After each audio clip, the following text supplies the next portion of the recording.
أعوذ بالله من الشيطان الرجيم بسم الله الرحمن الرحيم وأنكحوا الأيام منكم والصالحين من عبادكم وإمائكم إن يكونوا فقراء يغنهم الله من فضله والله واسع عليم وأنكحوا الأيام منكم تم میں سے جن کا اس وقت تک نکاح نہ ہو، اس وقت تک جب تک ہم گفتگو کر رہے ہیں، جب تک جس کا تم میں سے نکاح نہیں ہے، وَأَنْكِحُوا ان کا نکاح کراؤ، والصالحین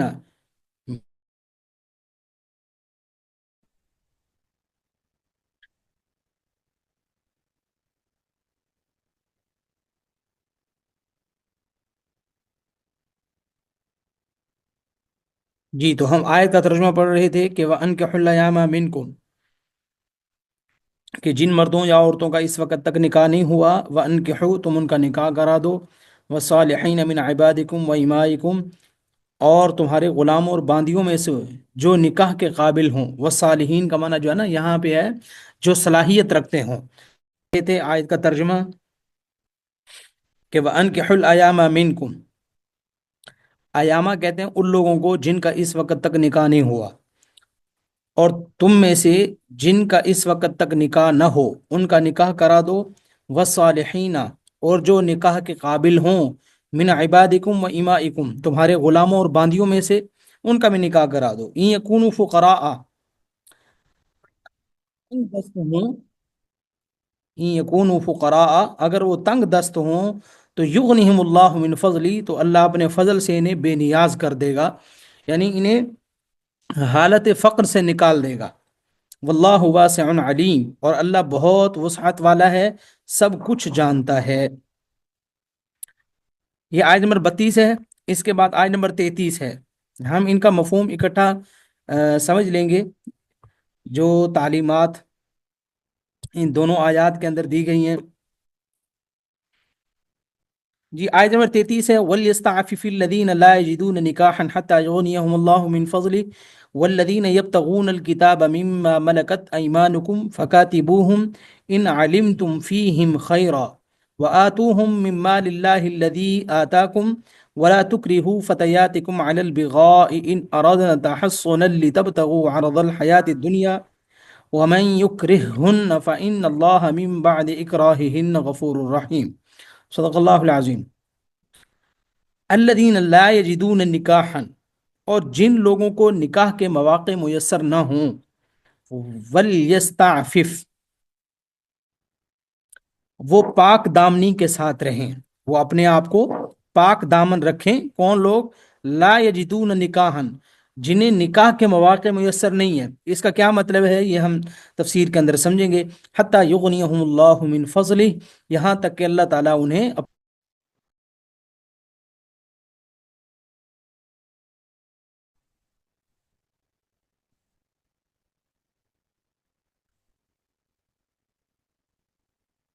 دیکھیے اس قابل ہونے کا مطلب یہ ہے کہ ان کے پاس اتنے پیسے پھر آ جائیں کہ وہ جس سے نکاح کریں تو اس کو چھت فراہم کر سکیں، اس کے لیے 2 وقت کی روٹی کا انتظام کر سکیں، یہ مقصد ہے۔ آگے والذین یبتغون الکتاب مما ملکت ایمانکم اور تمہاری ملکیت کے غلام باندیوں میں سے جو مکاتبت کا معاہدہ کرنا چاہیں، فکاتبوہم ان علمتم فیہم خیرا اگر تم ان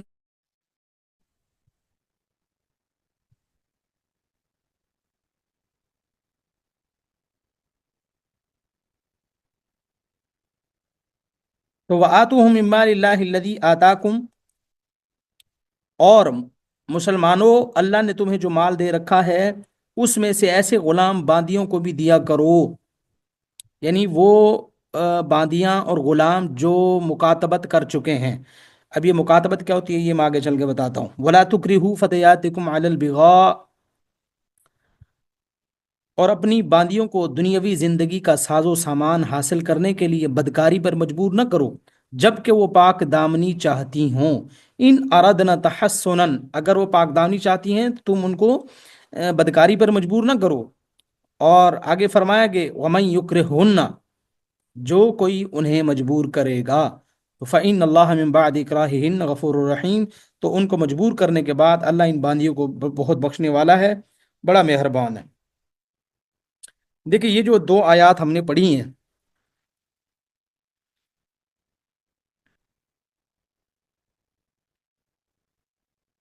ان دو آیتوں میں 5 باتوں کا حکم دیا گیا ہے۔ ایک تو یہ کہ جو لوگ غیر شادی شدہ ہوں، غیر شادی شدہ ہونے کا مطلب یہ ہے کہ چاہے تو ان کی ابھی تک شادی ہوئی ہی نہ ہو، یا ہوئی ہو تو عورت کو طلاق ہو چکی ہو، یا پھر مرد ہے یا عورت ہے، ان کا جو رفیق حیات ہے یا رفیقہ حیات ہے، ان میں سے کوئی ایک فوت ہو چکا ہو، یعنی کسی بھی وجہ سے اس وقت اگر وہ غیر شادی شدہ ہوں، یعنی ان کا شوہر تو بیوی نہیں ہے، بیوی ہے تو شوہر نہیں ہے، تو یہاں یہ حکم دیا گیا کہ ان کی شادی کر دی جائے، اور کوشش یہ کی جائے کہ وہ تجرد اور تنہائی کی زندگی نہ گزاریں۔ اور دوسری بات یہاں یہ بتائی گئی ہے کہ غلاموں اور باندیوں میں سے جو شادی کے لائق ہوں ان کی شادی کر دی جائے، کیونکہ عام طور پر بے نگاہی زندگی، یعنی بے نکاحی زندگی جو ہوتی ہے وہ انسان کو گناہ کی طرف لے جاتی ہے، اور نکاح کے حصار میں، حفاظت میں آنے کے بعد انسان کا پاکیزہ زندگی گزارنا آسان ہو جاتا ہے۔ چنانچہ رسول اللہ صلی اللہ علیہ وسلم نے تنہائی کی زندگی کو پسند نہیں فرمایا، یعنی بندہ اس قابل ہو کہ وہ شادی کر سکتا ہے، مرد ہے یا عورت ہے، لیکن اس کے باوجود بھی وہ نکاح نہ کرے، تو اللہ تعالیٰ کے نبی صلی اللہ علیہ وسلم نے اس کو پسند نہیں فرمایا۔ مسند احمد کے اندر یہ حدیث موجود ہے، اور نکاح کرنے کی خود آپ صلی اللہ علیہ وسلم نے ترغیب دی ہے، جیسا کہ بخاری شریف میں موجود ہے، اور اس کو اپنی سنت بھی قرار دیا۔ جیسا کہ آپ جانتے ہیں یہ خطبے، نکاح کے خطبے میں مشہور حدیث پڑھی جاتی ہے کہ نکاح کرنا میری سنت ہے، اور جو میری سنت سے اعراض کرے گا تو وہ ہم میں سے نہیں، یا اس کا میرے ساتھ کوئی تعلق نہیں۔ اور پھر یہ کہ یہاں تک کہ اگر کوئی شخص نکاح کرنے پر قادر ہو اور بیوی کے حقوق ادا کرنے کی صلاحیت رکھتا ہے تو عام حالات میں تو اس کے لیے نکاح کرنا مستحب ہے، لیکن اگر اس بندے کو گناہ میں پڑ جانے کا اندیشہ ہو تو نکاح کر لینا فرض ہے۔ یہی حکم غلام اور باندیوں کی نسبت سے بھی ہے، کہ یہ حکم اللہ کے نبی صلی اللہ علیہ وسلم نے وضاحت کے ساتھ، اور یہاں خود آیات قرآنیہ کے اندر اللہ تعالیٰ نے خود ان کے مالکوں کو کہا ہے کہ اگر ان کا غلام یا ان کی باندی، یہ اس وقت کی بات ہے جب سلیوری کا زمانہ تھا، یا غلام ہمارے نبی صلی اللہ علیہ وسلم کے زمانے میں موجود تھے، تو ان کو کہا جا رہا ہے کہ اب وہ بڑے ہو گئے ہیں، جوان ہو گئے ہیں، تو اب ان کا نکاح کر دو۔ تیسرا حکم یہاں یہ ہے کہ جو لوگ نکاح کرنے کی طاقت نہیں رکھتے تو ان کو ضروری وسائل کے لیے کوشش کرنی چاہیے۔ یعنی ایک شخص ہے وہ شادی کرنا چاہتا ہے، لیکن وہ یہ بھی جانتا ہے کہ وہ رہائش کے، اگر شادی کر کے لائے گا لڑکی کو رکھے گا کہاں، نہ اس کا اپنا گھر ہے، اور نہ اس کے پاس اتنے پیسے ہیں کہ وہ کرایہ دے سکے، کرایہ دے گا تو وہ 2 وقت کی روٹی نہیں دے سکے گا۔ تو یہاں یہ کہا گیا ہے کہ پھر اس کو کوشش کرنی چاہیے، اتنے پیسے کمانے چاہیے، اور اللہ سے دعا کرنی چاہیے، رزق حلال تلاش کرنا چاہیے، اسباب تلاش کرنے چاہیے۔ اور پھر یہ بھی فرمایا کہ جو کوشش کرے گا تو اللہ کی جانب سے ضرور مدد ہوگی۔ چنانچہ رسول اللہ صلی اللہ علیہ وسلم نے ارشاد فرمایا کہ 3 لوگوں کی مدد اللہ تعالیٰ نے اپنے اوپر لازم کر لی ہے۔ ایک وہ بندہ جو اللہ کے راستے میں جہاد کرے، دوسرا وہ شخص جو اپنے آپ کو پاک دامن رکھنے کے لیے نکاح کرنا چاہے۔ ظاہر ہے گھر کے سارے اخراجات کی ذمہ داری مرد پر ہوتی ہے، تو جو مرد اپنے آپ کو پاک دامن رکھنے کے لیے نکاح کرتا ہے اس کی مدد اللہ تعالیٰ نے اپنے اوپر لازم کر لی ہے۔ اور تیسرا وہ غلام جس کی آزادی کے لیے کوئی عوض متعین کیا گیا ہو اور وہ اس کو ادا کر کے آزاد ہونا چاہتا ہو۔ یہ حدیث میں نے آپ کو بتائی ہے، جس کا ترجمہ آپ کو سنایا ہے کہ 3 لوگوں کی مدد کو اللہ نے اپنے اوپر لازم کر لیا ہے، یہ نسائی شریف کے اندر کتاب الجہاد میں موجود ہے، اور اس حدیث کے راوی حضرت ابو ہریرہ رضی اللہ تعالی عنہ ہیں۔ دیکھیے نکاح کی طاقت سے کیا مراد ہے، کہ جو بندہ نکاح کی طاقت نہ رکھتا ہو، جیسے ہم نے ترجمہ پڑھا کہ اسے نکاح کے مواقع میسر نہ ہوں، اس سے مراد یہ ہے کہ زندگی گزارنے کے لیے جو چیزیں ضروری ہوتی ہیں، جیسے بیوی کے لیے خوراک و پوشاک ہے، رہائش کا انتظام ہے، وہ مہیا ہو جائیں۔ نہ اس سے یہ مراد نہیں ہے کہ آدمی اعلیٰ ترین معیار کی ہوس میں شادی میں تاخیر کرتا جائے،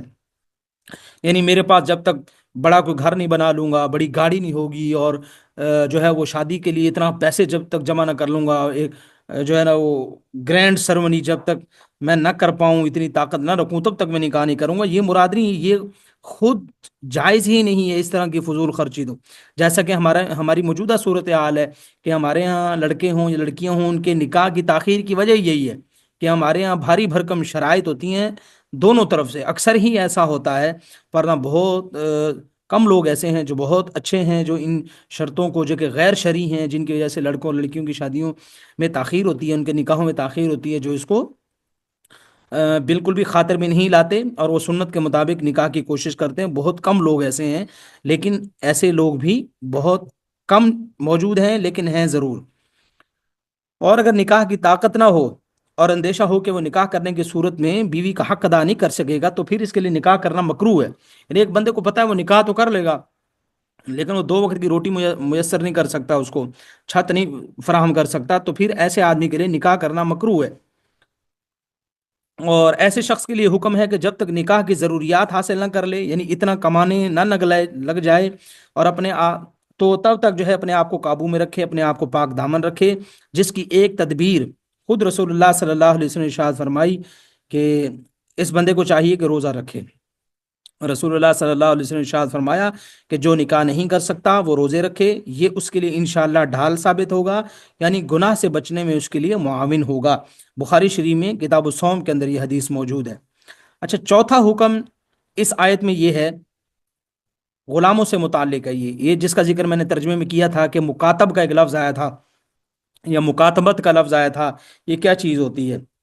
دیکھیں، غلام کی ایک خاص صورت وہ تھی جس کو مکاتب کہا جاتا تھا، یعنی مالک اس سے کہتا تھا، یعنی مالک غلام سے کہتا تھا کہ تم اتنی رقم ادا کر کے آزاد ہو جاؤ۔ یعنی مالک نے غلام کو کہا بھی تو مجھے 10,000 روپے اگر کما کر کے دے دے تو میں تجھے آزاد کر دوں گا۔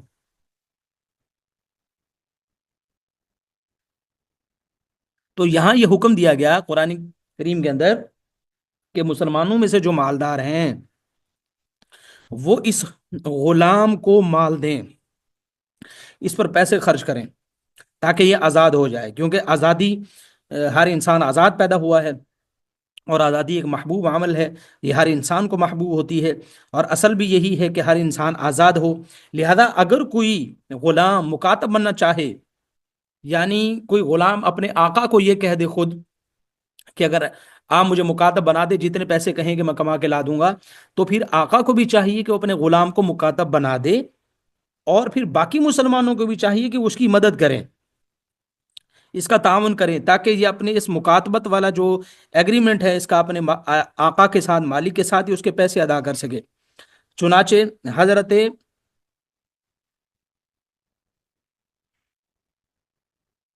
حوید کے غلام،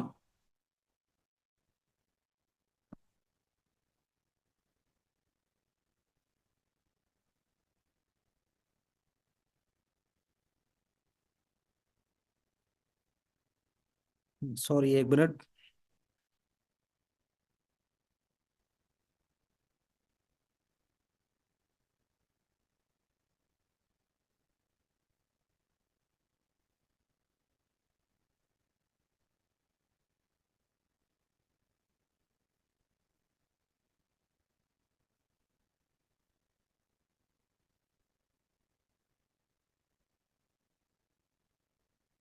جی ہم بات کر رہے تھے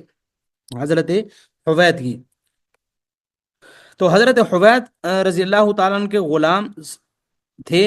انہوں نے 100 دینار آزادی کا معاوضہ مقرر کیا تھا، اور اس میں سے 20 دینار اس کو ہبہ کر دیا تھا، 80 دینار ادا کر کے وہ آزاد ہو گئے۔ اچھا، غلام کے مالک کو تو یہ حکم ہے کہ وہ اپنے مقرر کیے ہوئے معاوضے کی کچھ رقم معاف کر دے، لیکن دوسرے لوگوں کے لیے بھی مکاتب کی مدد کرنے میں بڑا اجر و ثواب ہے۔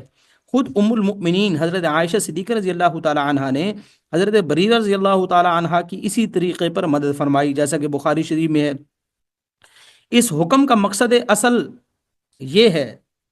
اصلی مقصد جو ہے وہ یہ ہے کہ عام طور پر غلام اور باندیوں کے نکاح میں تاخیر کی جاتی تھی، کیونکہ شادی شدہ غلام اور باندی کی قیمت کم آتی تھی، اور خود غلام اور باندی بھی نکاح کرنا نہیں چاہتے تھے، کیونکہ ان کے بچے جو پیدا ہوتے تھے وہ بھی پھر غلام ہی ہوتے تھے، اس لیے جو غلام ہوتا تھا یا لونڈی ہوتی تھی، باندی ہوتی تھی، وہ نکاح ہی نہیں کرتے تھے، وہ کہتے تھے کیونکہ آگے ہماری جو نسل ہوگی وہ بھی غلام ہوگی۔ اس لیے لوگوں کو کہا گیا کہ تم ان کو آزاد کرو تاکہ یہ نکاح کریں۔ خود یہ غلامی ایک رکاوٹ تھی نکاح میں، تو انہیں یہ کہا گیا، دونوں کو، مالک کو کہا گیا کہ تم اس کو مکاتب بنا دو، اور غلام کو بھی کہا گیا کہ تم خود اپنے مالک کو کہہ دو کہ دیکھو تم مجھے مکاتب بنا دو، اتنے پیسے کما کے لا دوں گا۔ اور پھر مالک کو بھی کہا کہ اس کو کچھ رعایت دو، سہولت دو، اور باقی مسلمانوں کو بھی کہا کہ تم اس کی مدد کرو تاکہ یہ اس مکاتب والا جو ایک غلامی کا دھبا ہے اس سے نجات پا سکے، تاکہ ان کی شادی میں کوئی رکاوٹ نہ رہے اور یہ ایک پاکیزہ سماج کا حصہ بن سکے۔ دیکھیے اسلام کی آپ اسلام کے فلسفے کو سمجھے کہ کس طرح وہ معاشرے کو زنا سے بچانے کے لیے، پاک دامن رکھنے کے لیے کیا پلاننگ ہے اور کیا اسٹریٹجیز ہیں جو اللہ تعالیٰ نے یہاں پر اپنائی ہیں۔ تو ہمیں بھی اپنے معاشرے کے اندر نکاح کو رواج دینے کے لیے اور زنا کو ختم کرنے کے لیے اس طرح کی حکمت عملی اپنانی چاہیے تاکہ نکاح کو فروغ ملے اور زنا کا جو ہے وہ سد باب ہو۔ پھر پانچویں ہدایت یہ ہے کہ تھوڑے سے اسباب دنیا کے لیے باندیوں کو بدکاری پر مجبور نہ کیا جائے، جیسے کہ آپ نے دیکھا کہ یہ آپ کو نظر آ رہا ہے وَلَا تُكْرِهُ فَتَيَاتِكُمْ عَلَى الْبِغَاءِ إِنْ أَرَدْنَا سے لے کر اور یہ آخر غفور الرحیم تک۔ دیکھیں اس آیت کے نازل ہونے کا پس منظر یہ ہے کہ عبداللہ بن ابی کی دو باندیاں تھیں۔ یہ جو عبداللہ بن ابی تھا نا، یہ منافقین کا سردار تھا۔ ایک باندی کا نام معاذہ یا امیمہ تھا اور دوسری کا نام مسیکہ تھا۔ وہ ان دونوں کو زنا پر مجبور کرتا تھا تاکہ پیسے حاصل ہوں، اور یہ پھر آگے ان کے بچے ہو جائیں تو وہ بھی غلام ہوں اور میں ان سے پیسے حاصل کروں گا ان کے ذریعے۔ وہ اس کے لیے باندیوں کو مارتا پیٹتا بھی تھا۔ ان دونوں نے رسول اللہ صلی اللہ علیہ وسلم سے شکایت کی، اسی موقع پر یہ آیت نازل ہوئی۔ غرض یہ کہ اس واقعے کے پس منظر میں تو اگرچہ وہ خاص بات ہے، لیکن یہاں پر ہمیں بھی یہ سمجھنا چاہیے کہ جب نکاح کو ترویج ملے گی، فروغ ملے گا، تو پھر حرام کاری کے دروازے بند ہوں گے۔ اس لیے ہمیں ان آیات کو سمجھنا چاہیے۔ اور آیت کے اخیر میں اس بات کی طرف اشارہ ہے کہ اگر کوئی مرد یا عورت زنا سے بچنا چاہتا ہے لیکن اس کو اس طرح مجبور کر دیا گیا کہ اگر وہ اس گناہ کا ارتکاب نہیں کرتا تو اس کی جان خطرے میں پڑ جاتی ہے، تو اگرچہ اس حالت میں بھی اس کو اپنی عفت و عصمت کو بچانا چاہیے، لیکن اگر وہ اس گناہ کا ارتکاب کر لیتا ہے کوئی بھی شخص، جیسے آپ دیکھتے ہیں کہ سوسائٹی میں بدکاری کے واقعات ہیں، یا جو ہے وہ زنا کے واقعات آتے ہیں، کہیں پر جو ہے زبردستی کسی کی عزت کو تار تار کیا جاتا ہے، تو اللہ تعالیٰ یہاں یہ فرماتے ہیں کہ کسی کے ساتھ جبرن ایسا ہو جائے، ظاہر ہے جو خوشی سے کرے گا وہ تو پکا گناہ گار ہے نا، لیکن کسی کے ساتھ جبرن ایسا ہو تو وہ اگر اللہ سے معافی مانگے گا تو اللہ تعالیٰ بخشنے والے ہیں، اللہ رحم فرمانے والے ہیں۔ رحم فرمانے والے ہیں تبھی تو اللہ بخشش کرتے ہیں، انسان کو بخش دیتے ہیں، اور جب بھی وہ توبہ کرتا ہے تو اللہ تعالیٰ اس کو معاف فرما دیتے ہیں۔ اس کے بعد اس کی آیت نمبر 34 ہے، اس رکوع کی یہ رکوع ختم ہو رہا ہے یہاں۔ وَلَقَدْ أَنزَلْنَا إِلَيْكُمْ آيَاتٍ مُبَيِّنَاتٍ وَمَثَلًا مِّنَ الَّذِينَ خَلَوْا مِن قَبْلِكُمْ وَمَوْعِظَةً لِّلْمُتَّقِينَ۔ اللہ فرماتے ہیں اور ہم نے وہ آیتیں بھی اتار کر تم تک پہنچا دی ہیں جو ہر بات کو واضح کرنے والی ہیں، اور ان لوگوں کے لیے مثالیں بھی جو تم سے پہلے گزر چکے ہیں، یعنی ان لوگوں کی مثالیں بھی، وَمَثَلًا مِّنَ الَّذِينَ، ان لوگوں کی مثالیں بھی تمہیں ہم سنا رہے ہیں، خَلَوْا مِن قَبْلِكُمْ، جو لوگ تم سے پہلے گزر چکے ہیں، جو پہلے زمانے کے لوگ تھے، پہلے زمانے کے واقعات تھے، اللہ تعالیٰ نے ان کی باتیں بھی بتا دیں، اور جدید دور کے مطابق جو احکامات اللہ نازل فرماتے ہیں وہ بھی ہمارے سامنے ہیں۔ اور اللہ تعالیٰ فرماتے ہیں وَمَوْعِظَةً لِّلْمُتَّقِينَ،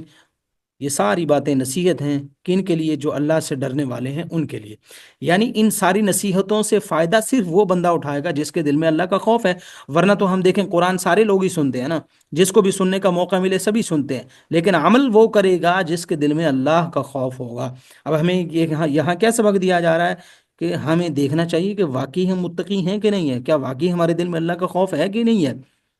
دعوے تو ہم بڑے بڑے کرتے ہیں، تو اس لیے آج کے سبق سے جو ہمیں تعلیمات حاصل ہوتی ہیں ہمیں ان پہ غور کرنا چاہیے، ہمیں ان کو سمجھنا چاہیے، سوسائٹی میں ان تعلیمات کو عمل کرنا چاہیے اور نکاح کو فروغ دینا چاہیے۔ یہ کتنی باریک بینی کے ساتھ اللہ تعالیٰ نے باتیں ارشاد فرمائی ہیں تاکہ ہم نکاح کو فروغ دیں اور زنا کا سد باب ہو۔ اور مغرب دیکھیے جو ٹی وی ڈرامے فلمیں ہیں ان میں شادی کو کتنا مشکل بنا کر کے دکھایا جاتا ہے کہ یہ خرچے ہوں، یہ خرچے ہوں، اتنے کپڑے ہوں اور یہ ہو اور وہ چیزیں، یہ ساری کیوں دکھائی جاتی ہیں؟ تاکہ نکاح کو مشکل بنایا جائے۔ اب وہ کھلے لفظوں میں یہ تو نہیں کہتے کہ تم زنا کرو، لیکن وہ کہتے ہیں کہ نکاح کو اتنا مشکل بنا دو کہ لوگ خود زنا کی طرف آئیں۔ اب زنا دیکھیے کتنا آسان ہے، کیا کچھ نہیں ہے۔ سوشل میڈیا پر ایسی اپلیکیشن آ گئی ہیں باقاعدہ، آپ دو جی آپ اپنے دوست بنائیں، چیٹ کریں، یہ وہ یہ سب کچھ کیا ہے؟ تو زنا کو آسان کیا جا رہا ہے اور نکاح کو مشکل کیا جا رہا ہے، لیکن ہم نے دین پہ چلنا ہے، قرآن پہ چلنا ہے، ہم نے نکاح کو آسان کرنا ہے، زنا کو مشکل کرنا ہے۔ اللہ سے دعا ہے اللہ تعالی ہمیں اپنا تقوی نصیب فرمائے، اپنا ڈر نصیب فرمائے، اور قرآن کریم پر عمل کرنے کی بھی توفیق نصیب فرمائے۔ السلام علیکم ورحمۃ اللہ وبرکاتہ۔